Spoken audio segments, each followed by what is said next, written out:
ဒီပိုင်းပေါက်လေးအပေါ်တော့ဖောက်လိုက်ပါပြီပထမဆုံးလိုချင်ချင်တာတော့ဒီကောင်လေးလိုချင်တာပေါ့နော်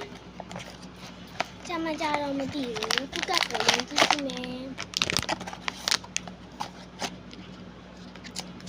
ဘာလေးလဲ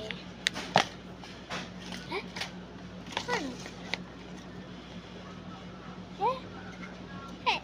ဟုတ်တယ်တော့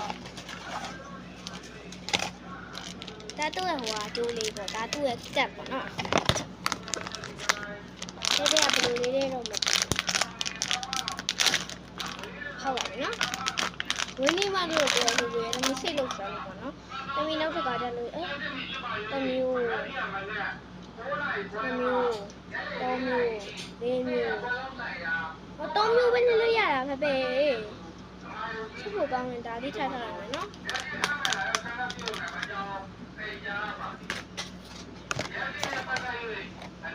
သူ့ဒီထုတ်လေးဖောက်ပါမယ်နော်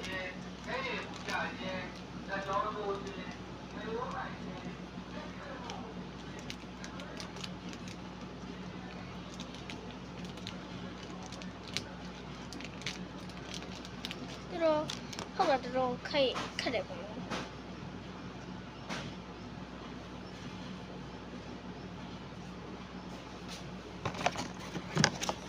ချစ်ဖို့ကောင်းပါတယ်